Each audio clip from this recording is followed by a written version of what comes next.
Speaker sir, thank you for allowing me to speak on the President's address. It's an honor for me to be able to speak at this House today.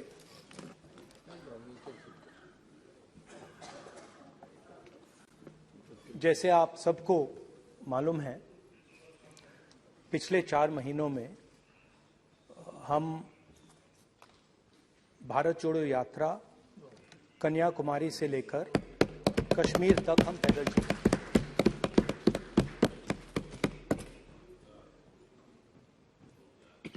3,600 kilometre तकरीबन। और इस यात्रा पे बहुत कुछ सीखने को मिला।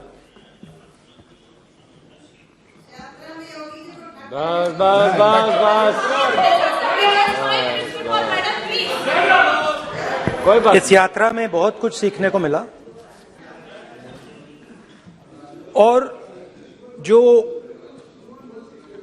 जनता की आवाज, हिंदुस्तान की आवाज है, उसको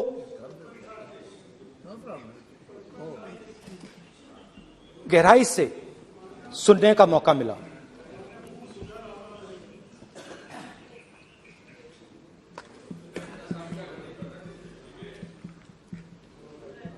शुरुआत में, यात्रा की शुरुआत में मैंने सोचा था कि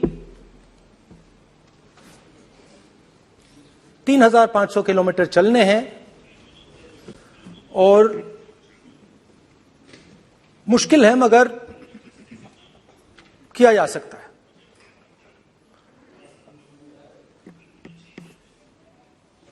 आप भी राजनेता हो, हम भी राजनेता हो हैं।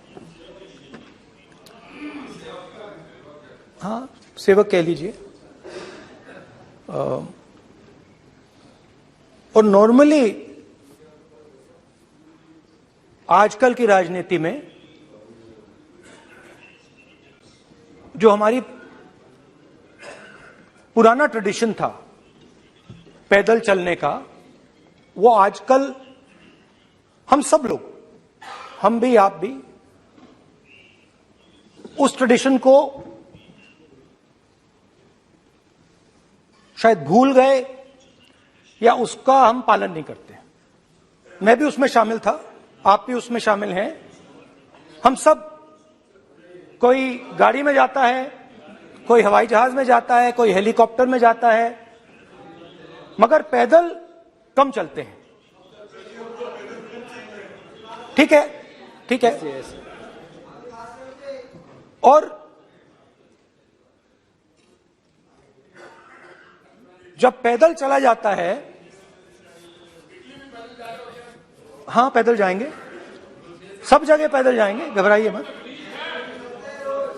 तो जब पैदल चला जाता है,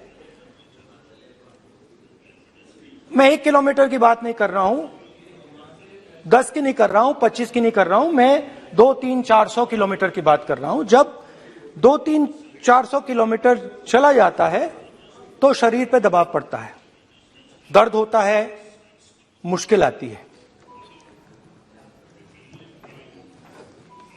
शुरुआत में चलते वक्त लोगों की आवाज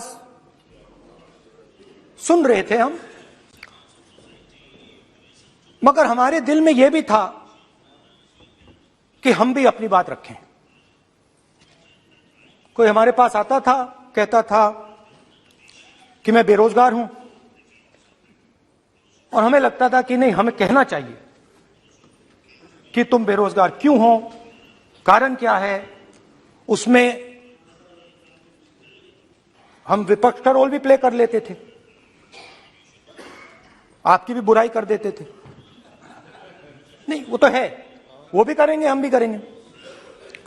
मगर थोड़ी देर चलने के बाद एक बदलाव आया, और जो हमारी आवाज थी, जो ये डिजायर था बोलने का कि भैया बेरोजगारी इसलिए है, महंगाई इसलिए है, वो बिल्कुल बंद हो गई। क्योंकि हमने इतने लोगों से बात की, मतलब हजारों लोगों से बात की, बच्चों से, बुजुर्गों से, महिलाओं से, माताओं से, बहनों से, कि थोड़ी देर बाद ये बिल्कुल आवाज बंद हो गई। और फिर हम गहराई से, और मैं खुल के कह सकता हूं, मैंने तो अपनी जिंदगी में इस प्रकार से कभी पहले सुना ही नहीं था। क्योंकि हम सब में थोड़ा सा अहंकार होता है कि हम ही बता दें, अपनी बात रख दें।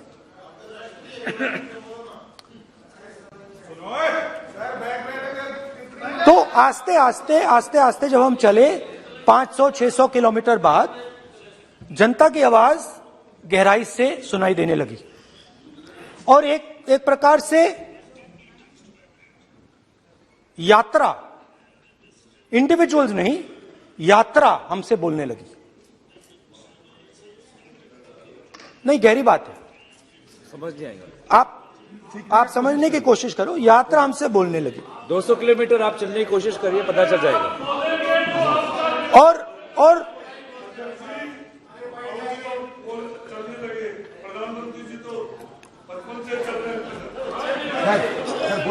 वो चाय बेचने इसलिए जाते थे। तो यात्रा बोलने लगी। कोई आता था, कहता था, युवक आता था, कहता था मैं बेरोजगार हूं। हम सवाल पूछते थे, क्या पढ़ा आपने? इंजीनियरिंग की, अब क्या करते हो? कोई कहता था मैं बेरोजगार हूं, कोई कहता था मैं उबर चलाता हूं, कोई कहता था मैं मजदूरी करता हूं। किसान आए हजारों। प्रधानमंत्री बीमा योजना की बात की कि हम पैसा भरते हैं, तूफान आता है, आंधी आती है, पैसा गायब हो जाता है।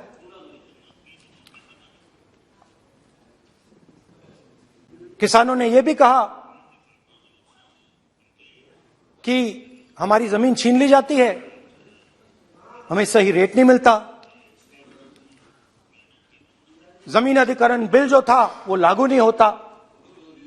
आदिवासियों ने कहा, वनवासियों ने नहीं, आदिवासियों ने, कि जो ट्राइबल बिल में हमें दिया जाता था वो आज छीना जा रहा है। तो बहुत सारी चीजें हमको सुनने को मिली। मगर मेन थ्रस्ट, अगर मैं कहूं, मेन थ्रस्ट बेरोजगारी, महंगाई और किसान। उसमें एमएसपी थी, उसमें बीज की समस्या थी, किसान बिल की समस्या थी। अच्छा, अग्निवीर की भी बात की लोगों ने, नहीं दे रहा है। अच्छा, एक और चीज हमें बताई गई। तमिलनाडु से लेकर केरला, महाराष्ट्र, मध्य प्रदेश, सब जगह एक नाम सब जगह हमें सुनने को मिला, अदानी। यह नाम पूरे हिंदुस्तान में, केरल में, तमिलनाडु में, महाराष्ट्र, कर्नाटका, हिमाचल, कश्मीर, सब जगह अदानी अदानी अदानी अदानी अदानी।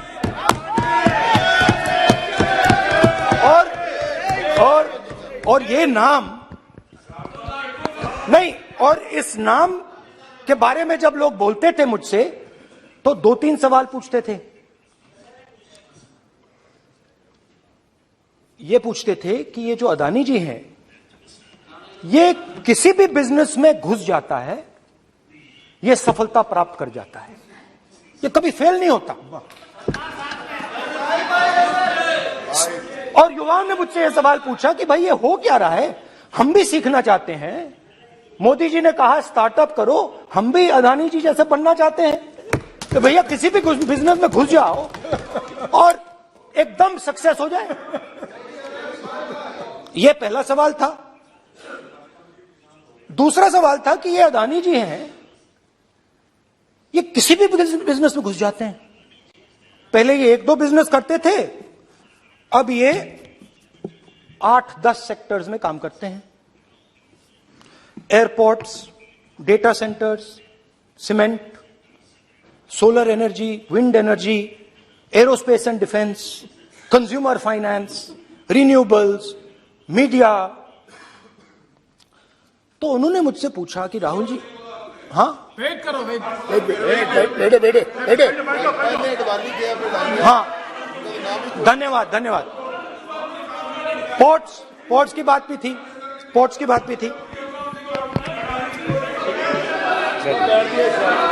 ये भी सवाल पूछा, कि भैया एक बात बताइए, राहुल जी बताइए हमें कि अदानी जी का जो नेटवर्थ है वो 3 साल के अंदर, 2014 से लेकर 2022 तक ये $8 बिलियन से $140 बिलियन कैसे हो गया? कैसे हुआ?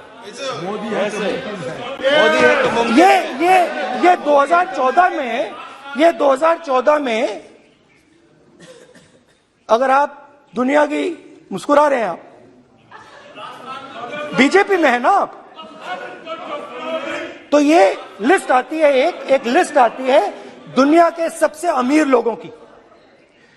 इस पे ये 609 नंबर पे थे 14 में। 609 पीछे बिल्कुल। पता नहीं जादू हुआ,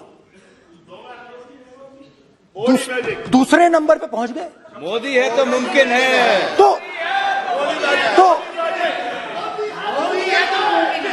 तो मुझसे पूछा यार, बहुत सारे लोगों ने पूछा कि भैया राहुल जी बताइए, हिमाचल में सेब की बात होती है, अदानी जी। कश्मीर में सेब की बात होती है, अदानी जी। पोर्ट्स की बात होती है, अदानी जी। एयरपोर्ट्स की बात होती है, अदानी जी। इंफ्रास्ट्रक्चर, अच्छा हम सड़क पे चल रहे हैं, मैं पूछूं किसने बनाई? अदानी जी। तो लोगों ने यह भी पूछा कि राहुल जी, ये जो अदानी जी जो हैं, इनकी सफलता कैसे हुई? ये इतने बिजनेसेस में कैसे घुस गए? इतनी सफलता कैसे प्राप्त हुई? और सबसे जरूरी सवाल, इनका हिंदुस्तान के प्रधानमंत्री के साथ क्या रिश्ता है और कैसा रिश्ता है? देश जानना चाहता है, तो देश जानना चाहता है। ये देखिए रिश्ता, ये देख लीजिए। प्लीज पोस्टर माननीय सदस्य पब्लिक में सर, नहीं स्पीकर सर, वो फोटो है सर, वो पोस्टर नहीं है। आप वरिष्ठ सदस्य हैं, प्राइम मिनिस्टर की फोटो है सर, उसके नियम में बहुत नहीं है, उनका अच्छा चेहरा सदन ने दिख रहा नियम है। बनाया है। उनके वहां पे, उनके पीछे अदानी का लोगो है, अदानी जी के हवाई जहाज में घुस रहे हैं। तो मैंने सोचा कि आज के प्रेसिडेंट्स एड्रेस में मैं थोड़ा जो नरेंद्र मोदी जी का और अदानी जी का रिश्ता है उसके बारे में आपको थोड़ा बता देता हूं। प्लीज बताइए। तो वो आप बता देना।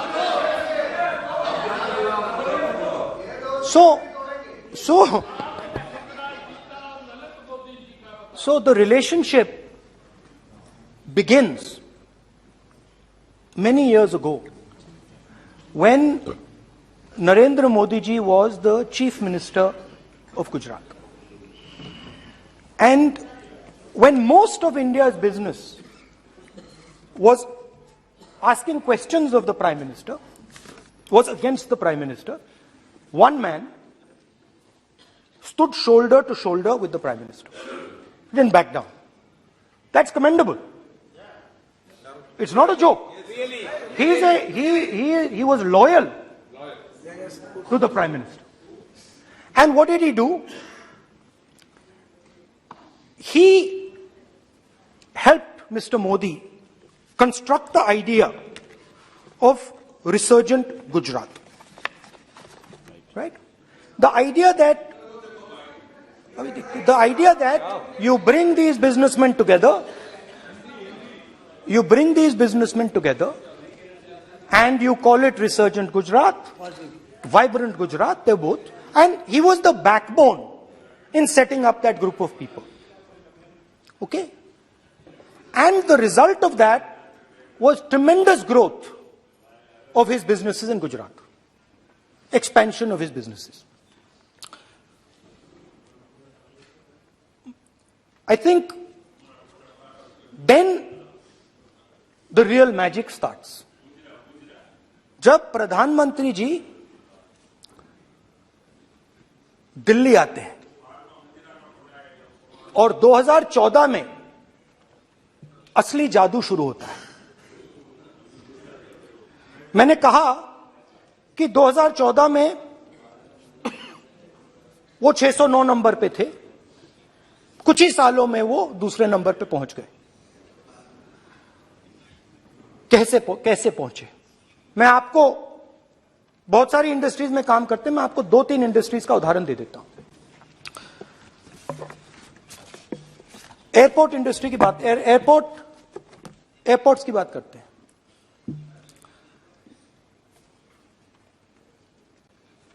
कुछ साल पहले सरकार ने हिंदुस्तान के एयरपोर्ट्स को डेवलप करने के लिए दिया।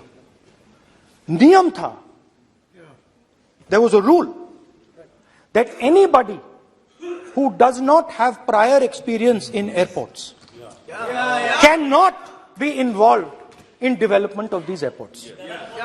नहीं, गलत नहीं बोल रहा हूं।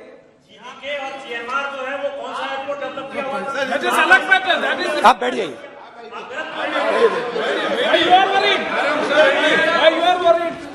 अडानी के डिफेंस में आ गए सर। रूल था कि अगर कोई एयरपोर्ट बिजनेस में नहीं था तो वो इन एयरपोर्ट्स को ले नहीं सकता था।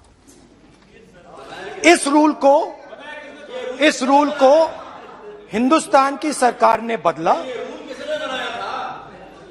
किसी ने भी बनाया हो रूल था, किसी ने भी बनाया हो रूल था। रूल बनाया किसने बात नहीं है, रूल बदला किसने बात है। रूल बदला गया और किसके लिए किसने किया है,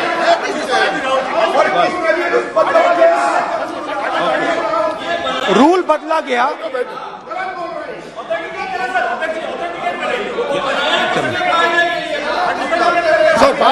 सर चलता रहेगा क्या सर? आप रूल को बदला गया। सर बोलने दीजिए। करना चाहिए सर, ऑथेंटिकेट करना चाहिए। चलिए तो ये रूल बदला गया। उस समय मीडिया में इसके बारे में चर्चा हुई थी। रूल बदला गया और अदानी जी को 6 एयरपोर्ट्स दिए गए। उसके बाद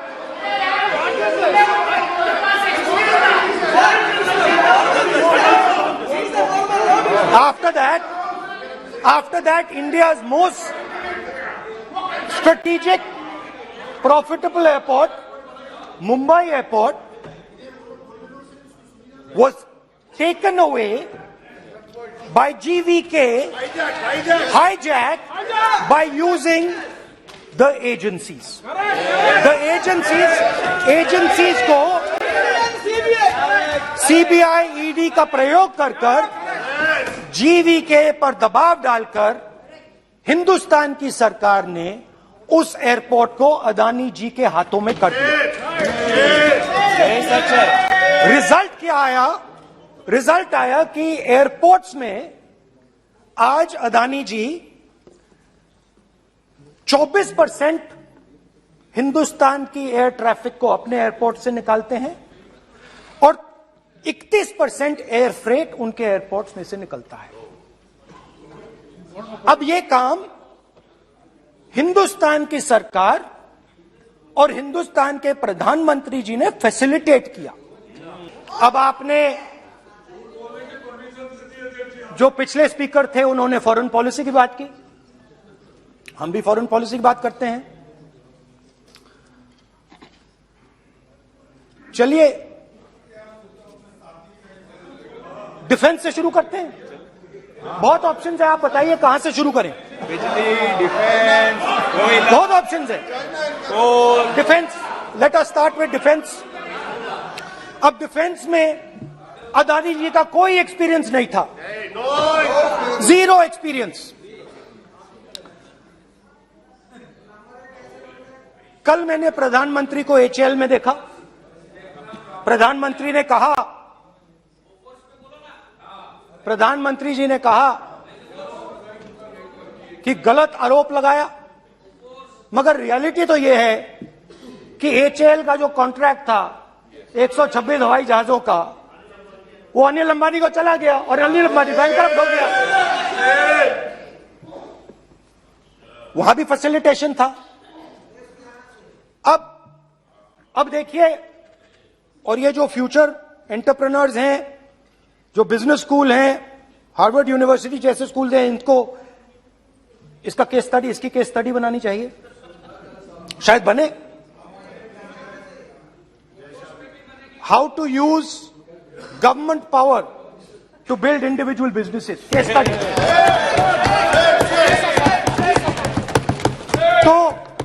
तो अब देखिए, अदानी जी की डिफेंस में इंटरेस्ट देखिए।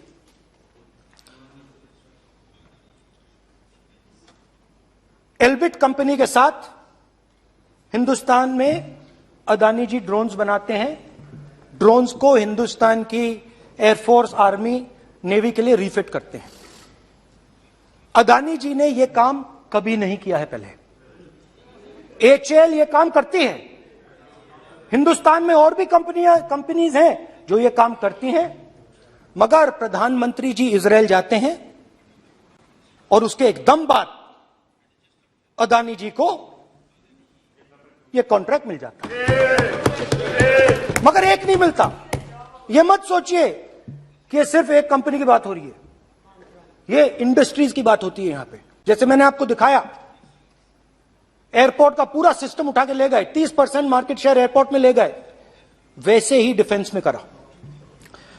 तो 4 डिफेंस की इनके पास कंपनीज हैं। यह काम इन्होंने कभी नहीं किया। स्मॉल आर्म्स, जिसमें टवॉर है, जो हमारी स्पेशल फोर्सेस यूज करती है, आर्मी यूज करती है, जिसमें गलील स्नाइपर राइफल है, ये सब अदानी जी बनाते हैं। सीधा स्ट्रेट इजरायल में प्राइम मिनिस्टर जाते हैं, प्राइम मिनिस्टर के साथ वहां पे मतलब बीच में पैदल चलते हैं और फिर जादू से पीछे से इंडिया का फर्स्ट कॉम्प्रिहेंसिव एमआरओ मिल जाता है मेंटेनेंस के लिए, जहाजों के मेंटेनेंस के लिए। स्मॉल आर्म्स का बिजनेस मिल जाता है, इजरायली जो ड्रोन्स हैं उसका बिजनेस मिल जाता है। मतलब जो हिंदुस्तान और इजरायल का डिफेंस का रिश्ता है वो पूरा का पूरा अदानी जी के हाथ में चला जाता है, खत्म कहानी। हाँ, उसमें पेगासस भी है, तो पता नहीं वहां से क्या मतलब पेगासस कैसे आया, क्या हुआ, किसने दिया। अच्छा, एक और बड़ी इंटरेस्टिंग चीज है, एक कंपनी है अल्फा डिफेंस, जो डिफेंस इलेक्ट्रॉनिक्स का काम करती है, एवियोनिक्स का काम करती है, और बहुत स्ट्रेटेजिक कंपनी है। वो भी अदानी जी के हवाले कर दी गई, अदानी जी ने एक्वायर कर लिया। तो आपने देखा कि एयरपोर्ट्स का बिजनेस 30% मार्केट शेयर, हिंदुस्तान और इजरायल का जो वेपन्स का बिजनेस है 90% उठा के ले गए। एक विजिट, फॉरेन पॉलिसी, ये है फॉरेन पॉलिसी। चलिए, अब मैंने आपको इजरायल की बात बताई, ऑस्ट्रेलिया चलते हैं। कोयला, ऑस्ट्रेलिया चलिए। ऑस्ट्रेलिया में प्रधानमंत्री जाते हैं। आप बोलिए सर, स्पीकर सर, प्रधानमंत्री जी ऑस्ट्रेलिया जाते हैं और जादू से State Bank of India $1 billion loan Adani ji को एसबीआई इसका भी डॉक्यूमेंट जरूरी है क्या बताओ? मोदी जी, आपका सरकार के पास है। Sadyr please. उसके बाद मैं उदाहरण दे रहा हूं, पूरी दुनिया में मोदी जी जाते हैं, घूमते हैं, तो मैं बता देता हूं क्या होता है वहां पे। बांग्लादेश में गए, हाँ काम पे ही जा रहे हैं, वही तो बोल रहा हूं, काम पे जा रहे हैं। बांग्लादेश जाते हैं, मोदी जी की पहली ट्रिप होती है बांग्लादेश में। वहां पे बांग्लादेश को इलेक्ट्रिसिटी बेचने का डिसीजन लिया जाता है। कुछ ही दिन बाद बांग्लादेश पावर डेवलपमेंट बोर्ड 25 साल का कॉन्ट्रैक्ट अदानी जी के साथ साइन कर देता है। 1500 मेगावाट इलेक्ट्रिसिटी का कॉन्ट्रैक्ट अदानी जी। चलिए वहां से श्रीलंका चलते हैं।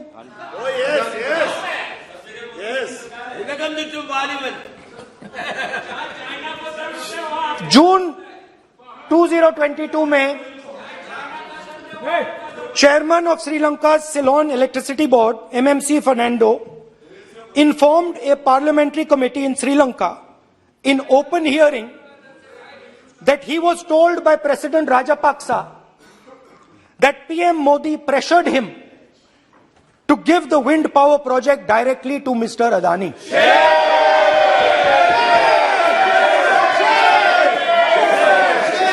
मतलब श्रीलंका इलेक्ट्रिसिटी बोर्ड के चेयरमैन कहते हैं कि उन्होंने राजापाक्सा जी ने कहा कि हिंदुस्तान के प्रधानमंत्री ने उनको कहा है कि ये विंड पावर का प्रोजेक्ट है, ये अदानी जी को देना है। तो ये रही आपकी फॉरेन पॉलिसी। ये हिंदुस्तान की फॉरेन पॉलिसी नहीं है, ये अदानी जी की फॉरेन पॉलिसी है, उनके बिजनेसेस बनाने की फॉरेन पॉलिसी है। अब यात्रा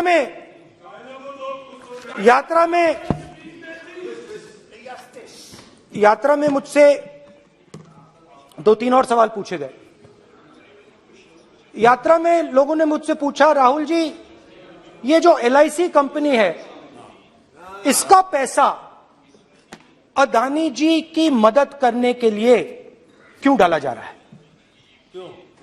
उन्होंने यह भी पूछा कि अदानी जी के जो शेयर्स हैं बड़े वोलेटाइल हैं, उसमें LIC का पैसा क्यों डाला जा रहा है?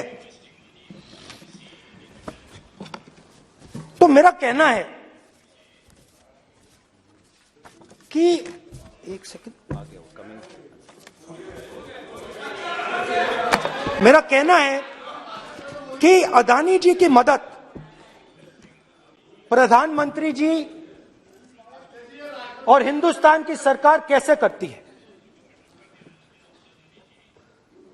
हजारों करोड़ रुपए हिंदुस्तान के public sector banks Adani ji को मिलता है।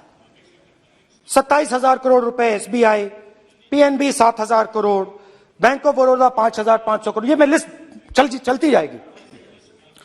LIC का एक्सपोजर 36,000 करोड़ रुपए,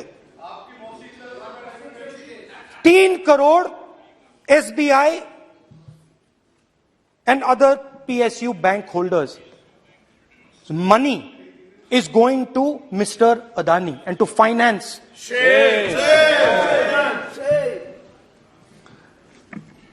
Now, of course, there is another question. तो मदद कैसे हो रही है?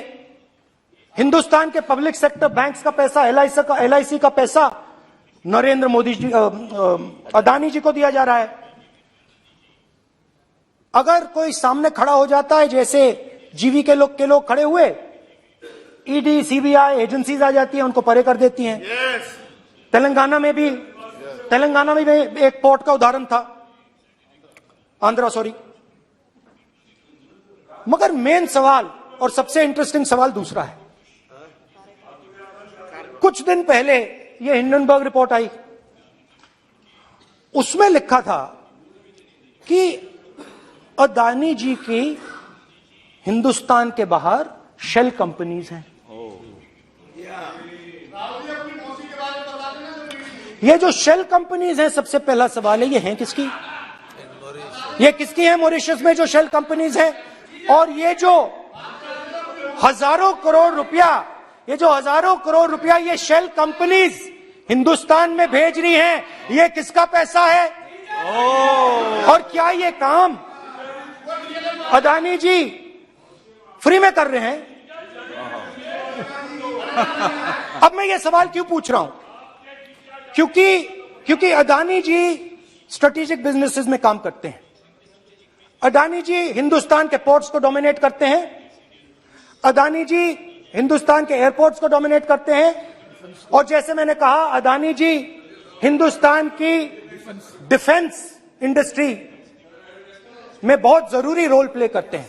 तो मेरा पहला एक छोटा सा सवाल है कि जो शेल कंपनीज हैं, इनके बारे में हिंदुस्तान की सरकार ने कोई सवाल नहीं उठाया कि ये कौन लोग हैं, ये किनकी कंपनीज हैं? ये स्ट्रेटेजिक मामला है, पोर्ट्स का मामला है, एयरपोर्ट्स का मामला है, डिफेंस का मामला है, और जो कंपनी इन स्ट्रेटेजिक एरियाज में काम कर रही है उनके बारे में आपको मालूम ही नहीं। ये नेशनल सिक्योरिटी का मुद्दा है, आपको मालूम ही नहीं कि ये शेल कंपनीज किसकी हैं, कितना पैसा आ रहा है, किसका पैसा आ रहा है। तो एक बहुत बड़ा सवाल है, ये पैसा किसका है, ये शेल कंपनीज किसकी हैं, और ये हिंदुस्तान की सरकार की जिम्मेदारी है ये पता लगाना ये किसकी शेल कंपनीज है और ये किसका पैसा अंदर आ रहा है।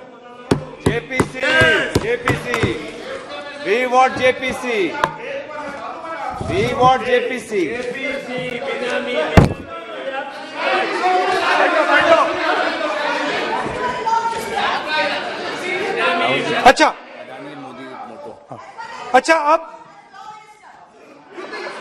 अब चलिए छोटा सा बजट के बारे में बता देता हूं।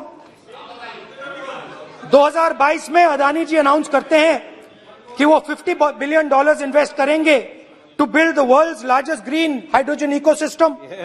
और इस बजट में बीजेपी की सरकार निर्मला सीतारमण जी कहती हैं हम ग्रीन हाइड्रोजन के लिए बहुत ह्यूज इंसेंटिव्स देंगे, 19,700 करोड़ रुपए हम ग्रीन हाइड्रोजन के लिए देंगे, मतलब अदानी जी को देंगे। जुगलबंदी बजट में अदानी जी के लिए 50 नए airport, coastal shipping, horticulture, grain storage, ये सब काम आप कर रहे हैं। तो मेरे सिर्फ कल प्रधानमंत्री जी कल भाषण देंगे, मेरे उनसे 2-3 छोटे से सवाल हैं। मेरा प्रधानमंत्री जी से 2-3 सवाल हैं।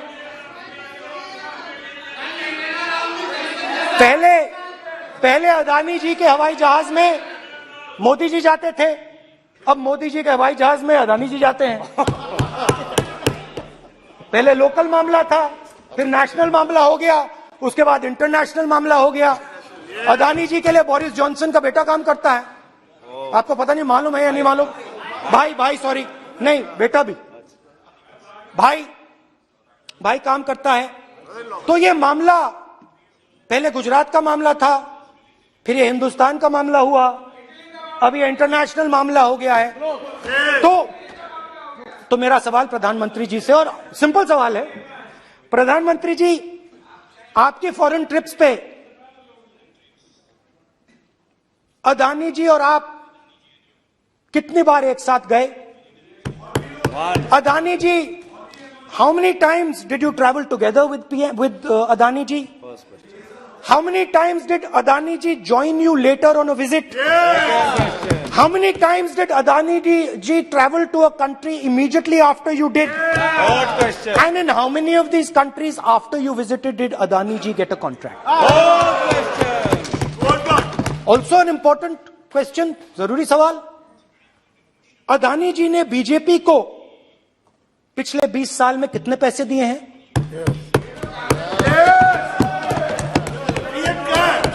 इलेक्टोरल बॉन्ड्स में कितना पैसा दिया है? मैंने आज वो जो युवाओं ने मुझसे सवाल पूछा था कि अदानी जी की इतनी बिजनेस एक्यूमेंट कहां से आई, इतने अलग अलग सेक्टर्स में अदानी जी ने कैसे सक्सेस प्राप्त की, अदानी जी के बारे में पूरी दुनिया को स्टडी करनी चाहिए, हार्वर्ड यूनिवर्सिटी को स्टडी करनी चाहिए कि पॉलिटिक्स के बीच में और बिजनेस के बीच में कैसा रिश्ता होता है। India is a case study and prime minister Narendra Modi should be given a gold medal in this. Now बहुत अच्छी तरह बीजेपी के जो पिछले स्पीकर थे उन्होंने मेरे भाषण को इंकैप्सुलेट किया मेरे लिए बहुत अच्छी तरह। आपने जो मैं सोच रहा था आपने उससे और भी अच्छी तरीके से बोल दिया। Coming together is a beginning, keeping together is progress, working together is success. Adani ji and Narendra Modi ji, thank you.